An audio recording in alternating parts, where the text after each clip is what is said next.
दोस्तों नमस्कार। कानूनी बात बताने वाले मेरे YouTube चैनल में आपका स्वागत है। आज का विषय एक कंपैरिजन है।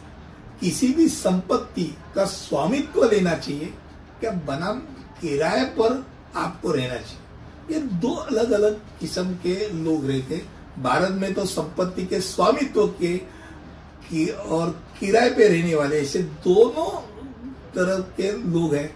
अब इसमें कौन सा भी निर्णय लेना ये व्यक्तिगत परिस्थितियों पर निर्भर करता है। ये आपके ऊपर है। आपकी उम्र क्या है, आपकी आय, आपकी इनकम क्या है, आपकी मेंटेलिटी क्या है, ये सबके ऊपर निर्भर रहता है। खरीदने से तो दीर्घकालिक परिसंपत्ति की सराहना होती है, स्थिरता आती है, इक्विटी बनती है और जिम्मेदारी भी आती है। किराए पर लेने से लचीलापन रहता है, कम प्रारंभिक लागत रहती है, कम रखरखाव रहते हैं, सब रहते हैं। अब हम कम शब्दों में देखेंगे भाई क्या लाभ है और नुकसान है। संपत्ति का स्वामित्व अगर लेते तो आपका लाभ क्या है? संपत्ति का निर्माण होता है, फिर वित्तीय स्थिरता होती है, अब व्यक्तिकरण होता है। आप अपनी मर्जी से उसमें प्राथमिकता ला सकते हो।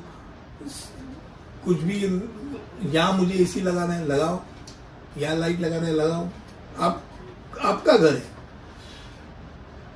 फिर कर लाभ मिलता है आपको, आप ईएमआई भरते रहते हो, वो ईएमआई आपको टैक्सेशन में सब लाभ प्राप्त करता है। फिर आप किराए पे भी लगा सकते हो घर, तो किराए का आय आने की भी संभावना होती है। अब नुकसान देखेंगे तो भाई उच्चतम पहले अग्रिम लागत लगती है, खरीदने में डाउन पेमेंट, स्टैम्प ड्यूटी, पंजीकरण शुल्क सहित महत्वपूर्ण पैसा लगता है। फिर मेंटेनेंस का खर्चा आपको ही भरना है। भाई आप तो मालिक हो, आपको ही मरम्मत करना है, रखरखाव करना है। फिर दीर्घकालीन ऋण रहता है आपके ऊपर। ऐसा नहीं कि भाई आराम किया, 20 साल, मान लो 20 साल का आपने ऋण लिया है तो 20 साल तक आपको इनकम लेना ही लेना है, क्योंकि बैंक तो पैसा लेके ही रहेगी। फिर ये दिमाग में नहीं तो प्रॉब्लम है। फिर बाजार में अस्थिरता जो होती है उसके कारण आपको ईएमआई भी अप डाउन होते रहता है। फिर किराए का घर अगर सोचेंगे तो उसमें क्या लाभ है? भाई लचीलापन है, मुझे मूड नहीं आया, ये नहीं लिया अच्छा, तो मैं उस घर में, ये घर छोड़ के उस घर में गया, उस दिशा में गया।